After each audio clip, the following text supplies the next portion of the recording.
Hi, good afternoon. Still morning. Good morning, everyone. I'm seeing a lot of familiar faces and some new faces with us today. Thank you. On behalf of STB, thank you for coming, and I hope that you enjoyed the session so far. So let's start. According to a Skiff report, tours and activities is the fastest growing segment in the entire travel industries, with total revenue expecting to reach 183 billion US dollar by next year. This represents a 9% growth year on year since 2016. As the pie grows bigger, we are seeing a lot more major online distributions platform, or rather OTAs, coming into this scene, all trying to compete for a bigger piece of the pie. At the same time, you're also seeing relatively new entrants for traditional OTAs like Booking, who used to focus more on hotels, coming into the scenes to really provide experiences, tours and activities to consumers. But at the same time, everyone's trying to find like what is their differentiation point and the unique selling point of their content. And so, as tour operators, what does it mean for you? If you're in the business of supplying tours and activities, how can you work with the right OTAs to develop and distribute your product online? And what about the more traditional travel agents? What are the opportunities that you may have by working with the right online partners? So today it's really my pleasure to welcome some new friends and old friends to really share their insight about this industry and what are the opportunities and challenges that you may have, but really to angle this into opportunities for travel agents and tour supplier. I'll just do a quick introductions. On my left, we have TY, Director of UPA Group, followed by Blanca, Chief Executive for Be My Guest, and we also have Abin, who flew in from Bangkok with Be My Guest, as well as Richa from Booking.com.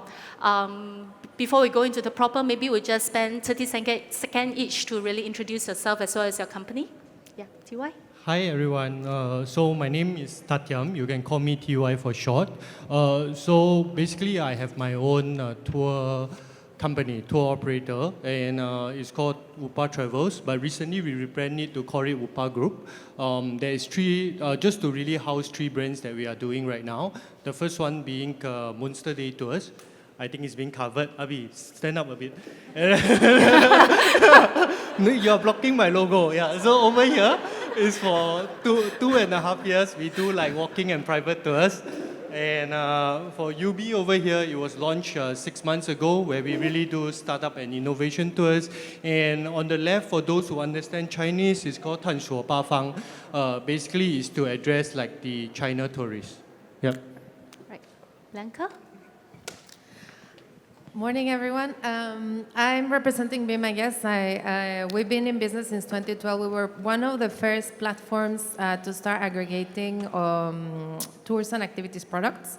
Where focus is to develop travel technology for, if you look at the diagram, which is a little bit hidden, we service the agencies, whether they are online travel agents, those that sell hotels, flights, and other verticals of travel, and are just adopting new travel activities into their ancillary revenue business. We also partner with travel activity websites. There are the new kind of kids on the block. These brands probably developed over the past 5 years. And we also service offline travel agents. We work with many of you in the audience. We develop solutions to enable you or the agents to access products. At the bottom, we can't see, but basically we work with all verticals of operators, from the very large attraction theme parks to the medium size and then the very long tail. So what we focus is in travel technology and hopefully, making the entire ecosystem more efficient. Thank you, Blanca. Abin?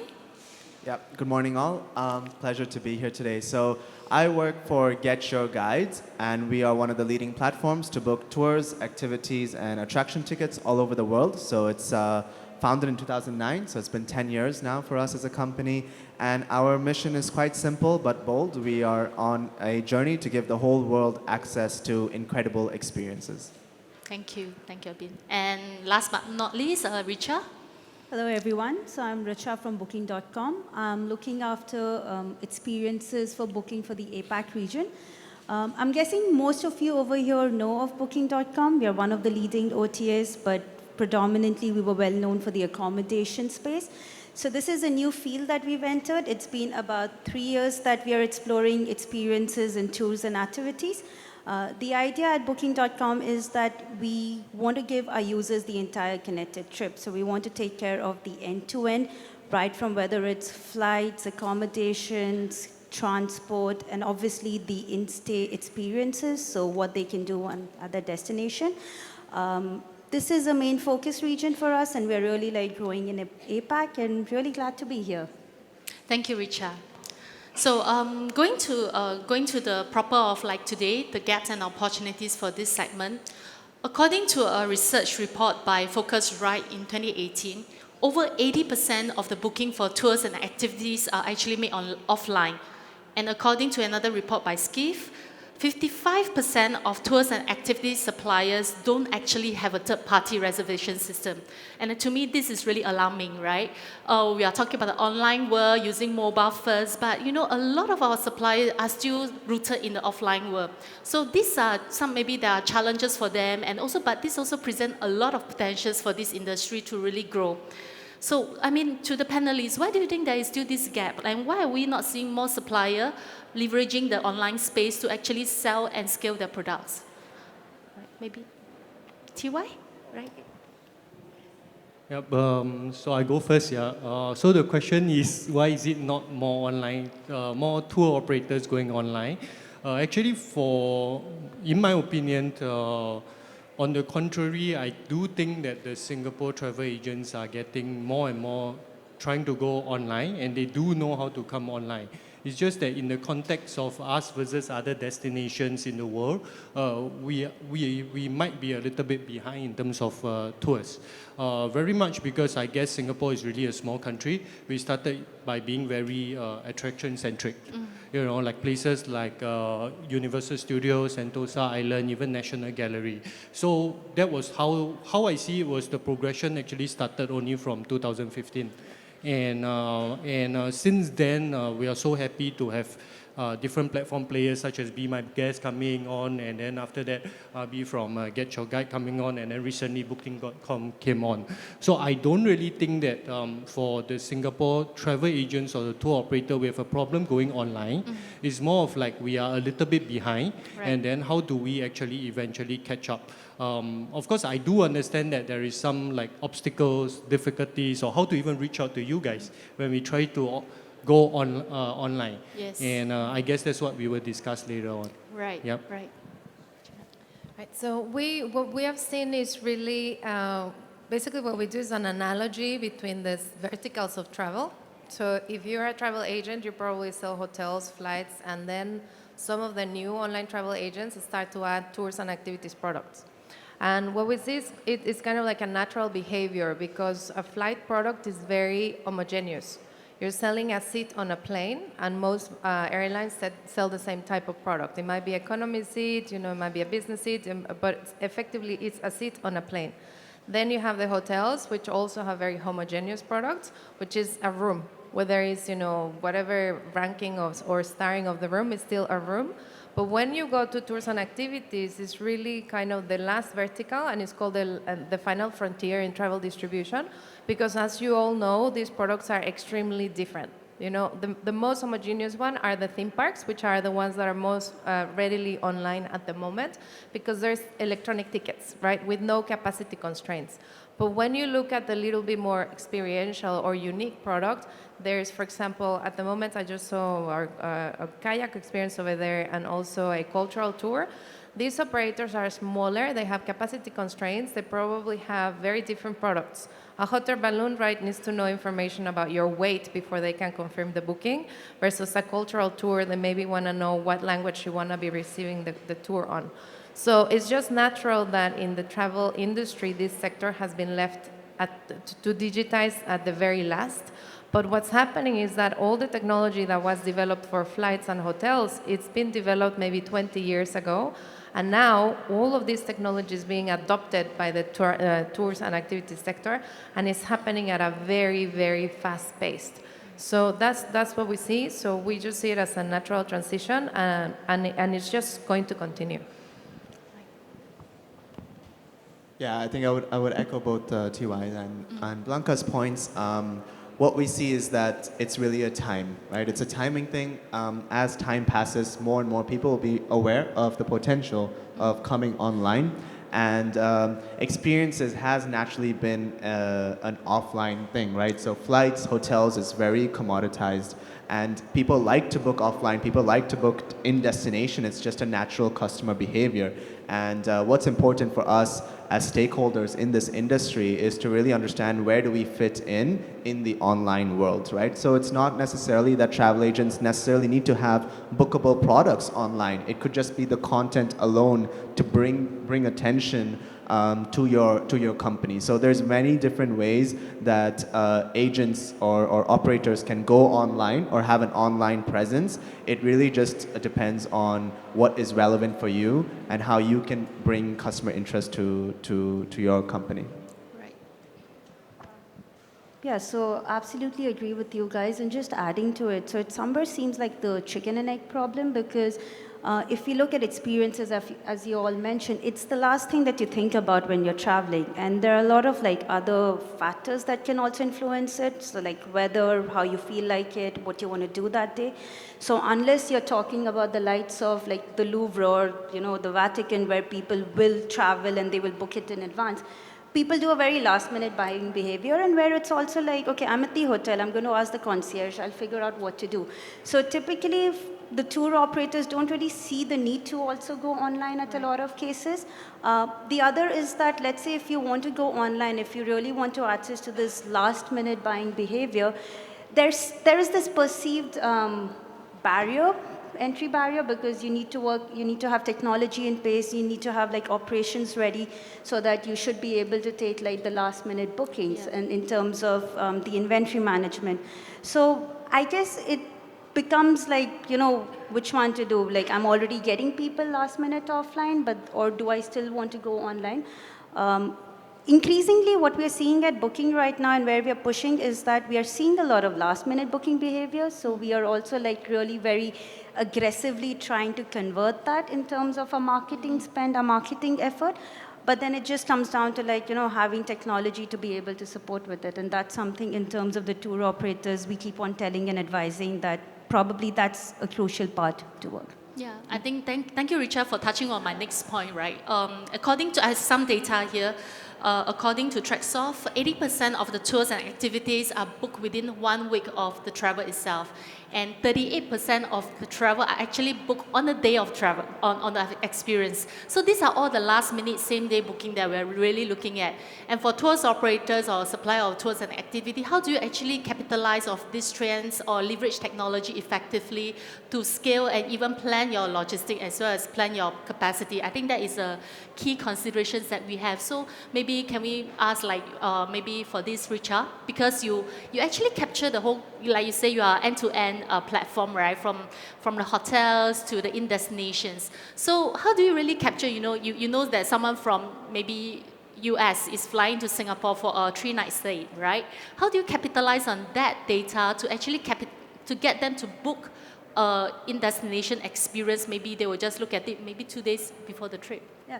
So as you very rightly said, I mean, the biggest advantage at booking what we have is that we know exactly where a person is traveling, when the person is traveling, and how many days, which means that we can start customizing what we want to show them. So typically we start targeting them, let's say about 15 days in advance. That's again something very destination focused, because let's say, as I mentioned, right, like Rome and Paris, people will probably plan the day they book their accommodation because they want their tickets.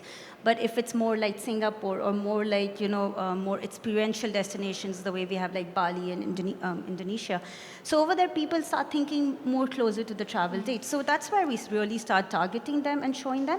But where we also really focus is a lot very, very close to the dates, and actually on the dates of their stay too. So we do things like push notifications, we do things like email marketing them, trying to show like, okay, you're here, this is the things that you can do there, this is what the availability we have.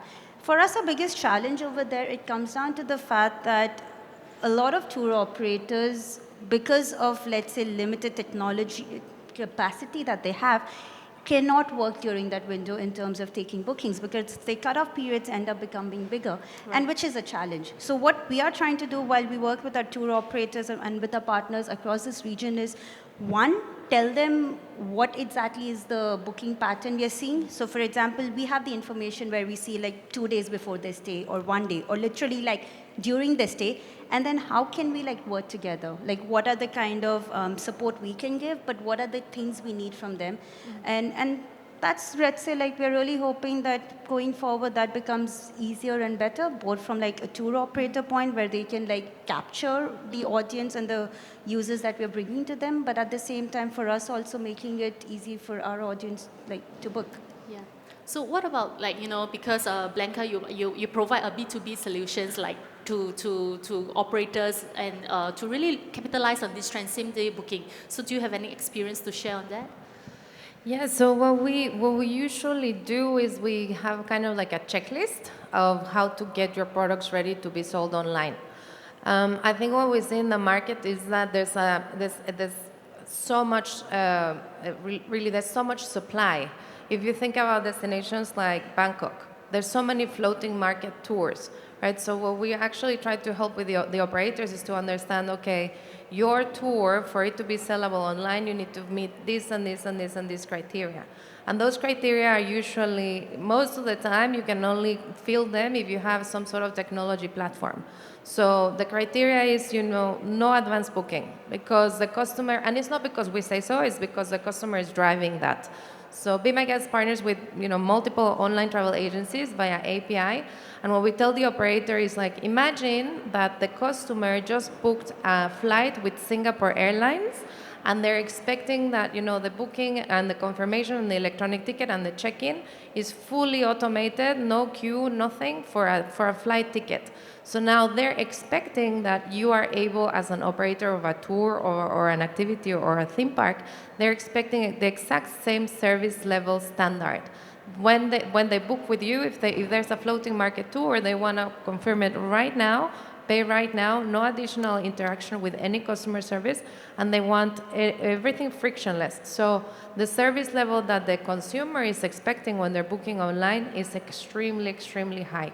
So we try to help operators to really prepare their products and give them advice. So in terms of the service level, that's kind of the analogy that we do. And then we also help them, your products need to be prepared for several markets, several audiences. Because we have, for example, Booking.com and Get Your Guide, they're both OTAs, but their audiences are very diverse. We have other players like Airbnb, we have other players like Expedia. In the region, we have Traveloka, Ctrip, Ali, Trip Camping. Every single player in the online world has a different audience. So how do you understand that audience, and how do you prepare your products to be able to be distributed through them? So, Do you have anything to add, Abin? Because I think one thing is also like, how do you capture the mobile first customers, right? Because today people will not really go onto the desktop to look at it. They will just be on the go looking at mobile. And I think I myself are a user of Get Your Guide app, right? When I book my experiences. So how do you really capture that properly for the same day booking or last minute booking customers? Yeah, so I think it's a little bit like a chicken and egg problem, right? So a lot of suppliers, especially traditional ones, just aren't used to having their operations set up where they can facilitate last minute bookings, and that is definitely one of the biggest challenges.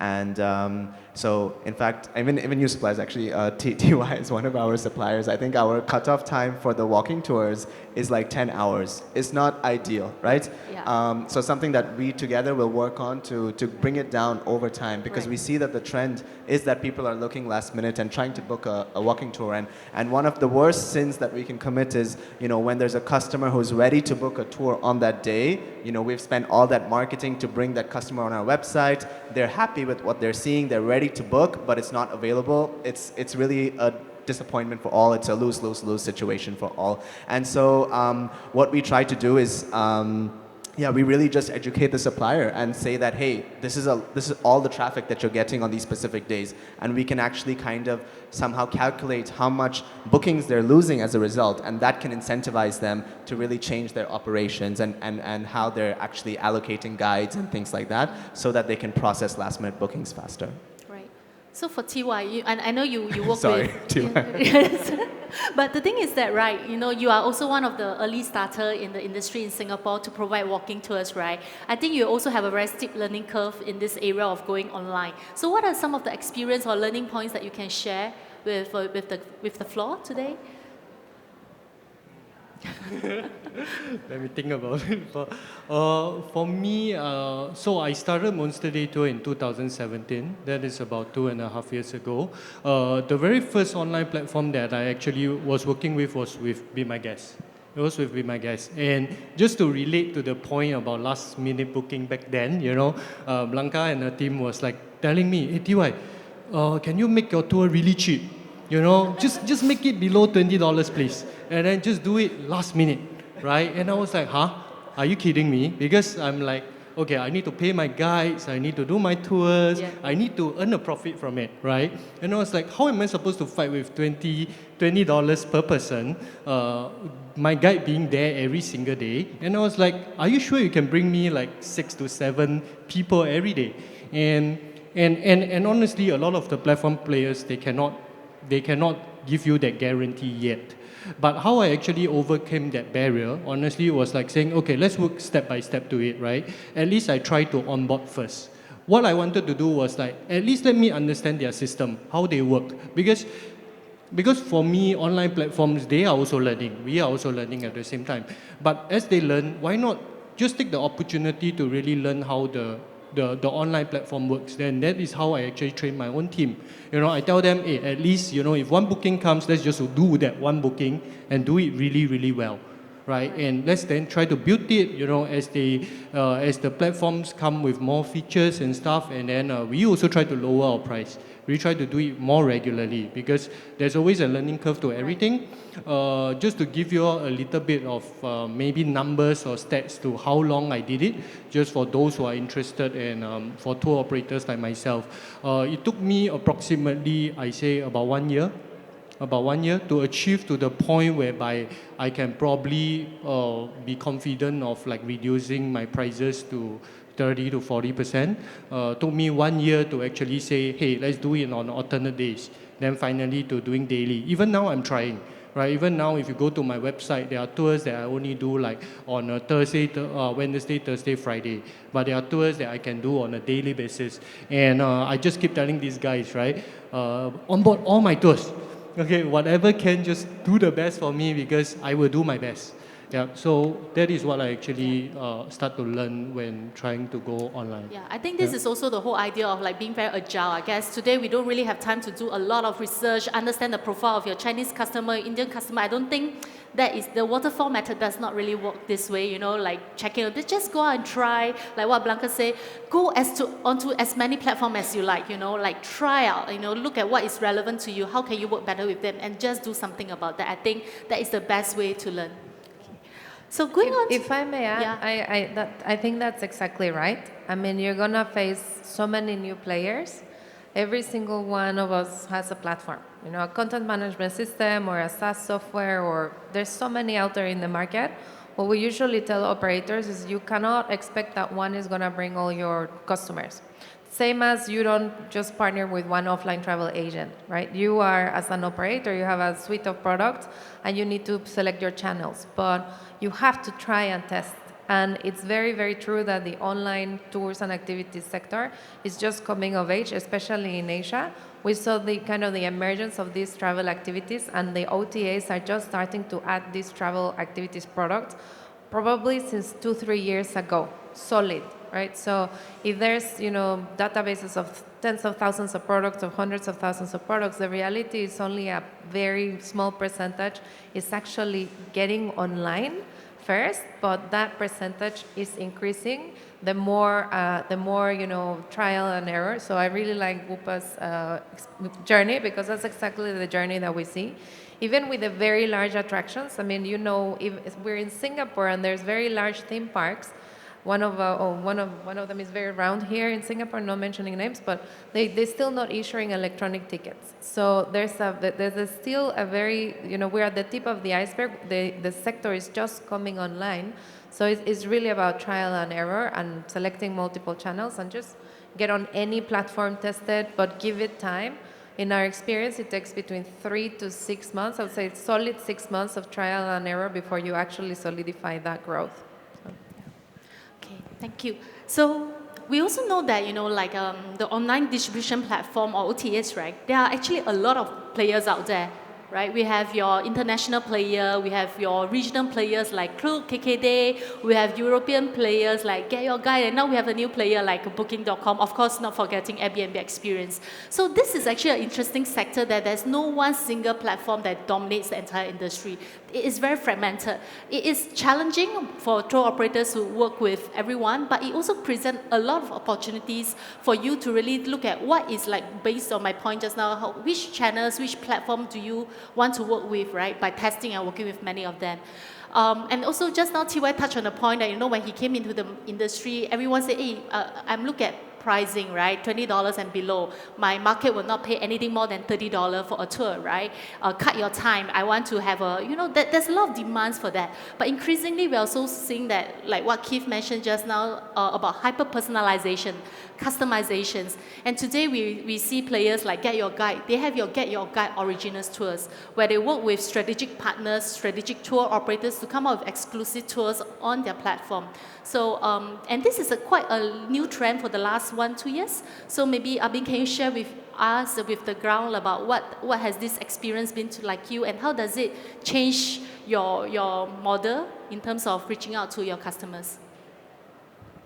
Yeah, sure. So Get Your Guide Originals, it's really born out of our mission, right? So seeking, giving the whole world access to incredible experiences, and we really see that there was a gap in the market in certain destinations, and so we realized that, if we can partner with our key suppliers in each market and create really unique experiences with the best tour guides, and then also get the data that we have as an OTA, as a platform, so we have millions of touch points of data, then we can really create incredible experiences. And so, as Keith mentioned about hyper-personalization, we truly believe that as well. And we really try to see, like, how can we kind of delight and reward the guest at each and every single part of that journey, right? So one of the examples I can give is we have a Get Your Guide Originals tour in London for the Harry Potter tours. And one of our guides there, actually, the part of the experience is at the end of the tour, the guide will actually basically give you which house, Harry Potter house, you belong to, right? So Gryffindor or Slytherin, based on how you behave during the tour. So these are like the little rewards that you kind of get, or the little kind of personalizations that you get. What we also do is we have kind of behind the scenes experiences. So what most people might see at the Louvre, we might be able to take them to a backdoor entrance, for example, skip the line access, for example. And this is really part of our mission, and I'm happy to announce as well that we will bring Get Your Guide Originals to Asia next year. Not in Singapore yet, unfortunately, but we will be expanding into Asia and different parts of Indonesia and Thailand, and we will be expanding past walking tours, which is what we currently have in our platform, but we will now start expanding into day trips as well. Thank you. I was on that Harry Potter tour earlier this year. Yeah. It was fun. It was fun. Which house do you remember? Gryffindor. Of course. You're testing me, right? So what about Richard? I mean, Booking.com, like I mentioned earlier, that you used to be an accommodations booking platform, right? You slightly pivot towards, providing experiences, and actually, in just September last year, right? Booking.com forms booking experiences. And so how do you see coming into this space? We talked about just now that you are providing end-to-end journeys for customers, but do you look at yourself like, maybe the model of Get Your Guide, very exclusive originals, or is it more of a space that is, there's more opportunities for you to scale? So where do you see that? So I think if you look at Booking.com and the way it kind of came up in being in the accommodations, we want to give something that caters to everyone. So when we started in the hotel space, the idea was not just to work with a certain set, but looking at who you are, where you want to stay, and the kind of place you want to stay. The idea was to work with everybody. And that's the exact same philosophy that we also want to take in the entire tours, experiences, and attraction space. Technologically, there are some limitations because where we are working right now, we want to give like a very end-to-end seamless experience to our users. But as you mentioned earlier, this space is still a bit, lagging behind in terms of technology and in terms of adoption. So we are working in ways how to kind of also enable our partners, and how to kind of be able to work with everybody. One of the things in Booking very recently that we did was this entire Fair Harbor acquisition. Right. So Fair Harbor, for most of you guys who might not know, is also one of the channel managers and technology providers to help tour operators to connect with like the leading OTAs. Right. The idea of this acquisition was to basically give our partners an option, but that said and done, we don't just want to restrict there. We work with a lot of other channel managers, distribution systems in the market. Hopefully soon we'll also be working with the likes of Be My Guest in Singapore to be reaching out to most of you people. So this also helps us to be able to work with everybody. But then that said and done, we don't want to end up being just like a place where there is hundreds and hundreds of same things to do. We want some sort of differentiation because at the end of the day, we know that our users are looking for something unique, are looking for something niche, or something added on to, let's say, what is the usual experience. And yeah, as Abhi said, so Get Your Guide is already, let's say, paving the way, making it easy for us to understand what they're looking. And then, yeah, how to just get all of that on our board. So similarly on the B2B side, right, there's a lot of B2B solutions provider, right? Fair Harbor is one. We have, of course, Be My Guest, Global Takes, Tracksoft. All these are your B2B solutions providers. So, Becca, maybe the question is to you. Do you think there's still space for B2B solutions provider to grow, and how do you really capture the market properly? I think we took a B2B stand in 2016. When we first started, we were looking at the B2C space, also the B2B space. But in general, what we see is a massive opportunity to close the gap between the technology gap that is between the really extremely knowledgeable online travel agent players, such as these guys over here. They've definitely been selling to consumers online for, you almost a decade and you guys for probably 2 decades. So they're definitely really advanced. They know how to sell to consumer, what conversion rate, they look at data, they sell hotels flights for very, very well. They know connectivity, integration, APIs. But on the other side, we have the operators, and the operators are the ones that are really catching up. So for us, really, there's a massive, as long as there's a gap, there's massive opportunity for B2B players. Offline and online, and offline moving to develop new online solutions to close that gap. So as long as that gap is there, I think we have an opportunity maybe 5 to 10 years before the operator side is actually adopting the level of technology that is required. And let's not remember that online selling is the new side of this sector.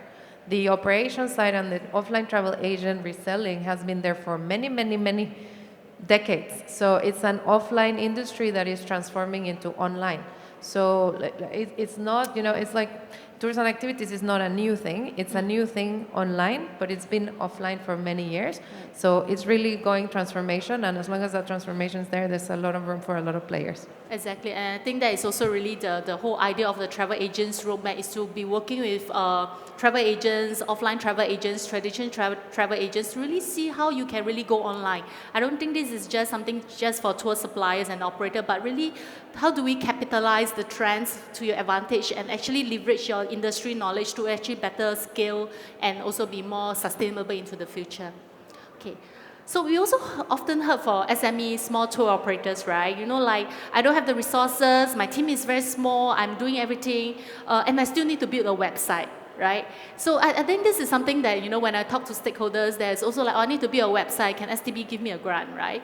But at the same time, we have OTAs out there who actually have the data, have the platform and the market reach to reach out to other customers. So my questions to all, right, is that, do you recommend for tour operators to build your own website or just work directly with you to onboard their products? Of course, when you build your own website, you have to focus on SEM, SEO, how do you market your website, how do you maintain your content. Those are all the considerations that I'm sure that everyone is very aware of. So what's the sense of from the panel? Do you need a website or do you work with an online platform? So my advice is it's definitely good to have a website or at least have some minimal online presence. I think it's also good from an OTA perspective when, you know, when we are assessing an agent or an operator to onboard, that we can at least take a look at the websites. But when it comes to things like SEM and SEO, I think that's where we have the expertise, and to be honest, we can do it much more efficiently than the operators itself. So what we always advise the operators is for them to really focus on the customer and to really deliver great customer experience, and for us to focus on bringing the traffic to you. So anytime, I think a good example is, you know, when you search for a hotel or something like that, it's not the hotel website that shows up. It's usually the booking.com site that shows up, and that's just because booking.com is much better at marketing your product than probably you can in the digital space. So. Just adding to that, so completely agree with Abhi. So I think having your own website is important because it's your brand at the end of the day. And there are a lot of other softwares and technology available which also helps you to maintain a basic brand like a website for you, and also like do basic SEOs for you so that it improves your search engine ranking. But coming to what Abhi said, like if you look at booking.com, we, more than calling ourselves an OTA, call ourselves a marketing platform because of the reach we have and because of the amount and energy that's been spent in Amsterdam just in improving the product and the reach. So on a daily basis, there are thousands of tests that go on, which is in terms of how do we give our users what they're looking for, and more importantly, how to reach those users. And funnily enough, we are also the biggest client of Google globally. Yeah. So the kind of reach like platforms like Booking or Get Your Guide or the others can is obviously something which might be hard to attain on a very individual basis. So I guess the only thing that I would also recommend is that based on your products, your offering, look at who are your target markets, because whether it's Booking, whether it's Get Your Guide, or whether it's the other players, we do have our strengths, we do have our reach, which and obviously some geographical dominance, and based on that, you can just choose to work with one or multiple. My advice would always be to not restrict yourself to one and to work with as many players as you can, because we will definitely bring something different from the others to you, which you yourself might not be able to kind of get or reach yourself. Definitely, yeah. At this point, maybe I'll just throw one question to do anyone have any questions? Maybe one questions from the floor? Anyone? Okay, if not, we just continue. Okay, so moving on to data, right? Just now, if you're in the sessions earlier, we talked about collaborative intelligence, which is another way of understanding data analytics, right? How to use data to effectively understand your consumer, better capture your consumer, and providing things that they want, right? So we also know, like, just maybe pointing it back to Richard, like, what FareHarbor, you talk about FareHarbor just now, right? You have FareHarbor has a machine learning power predictive pricing tool, Telescope, where you really help supplier optimize their pricing models based on their customers' booking behavior. Meaning that if your customer is going to book at a tour for $45 2 days before the trip, right? Why will you not charge them slightly more, right? So you may lose a bit of customers, but you may be able to earn a lot more from your customers. So it's really predictive analytics that we are looking at.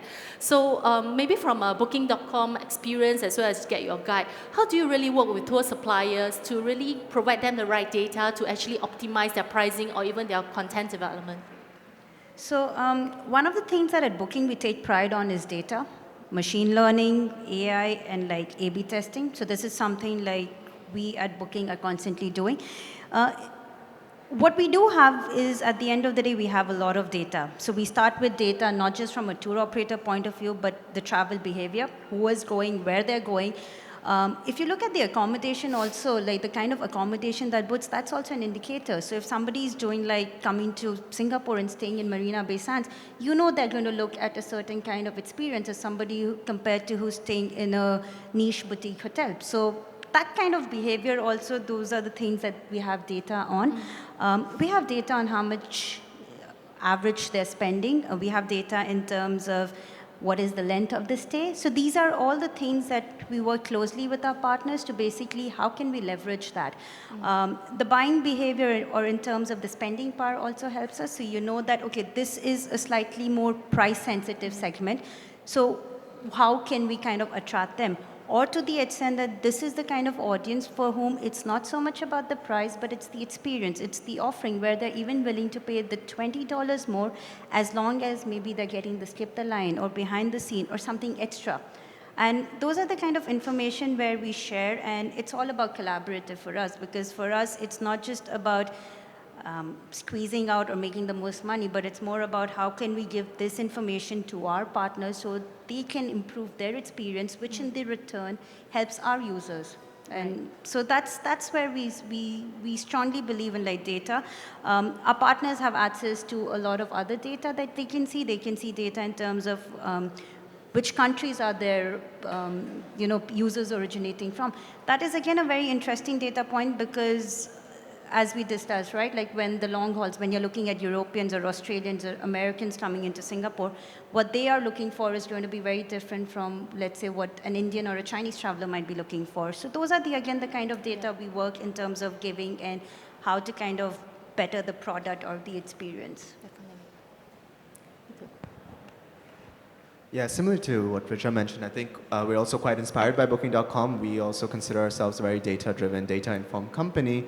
And when we talk about how do we help suppliers, we look at a couple of key metrics. So availability, of course, is one. Conversion is another. So when we look at, for example, a single product that's getting a lot of traffic, a lot of clicks, but not many bookings, we're constantly questioning why, right?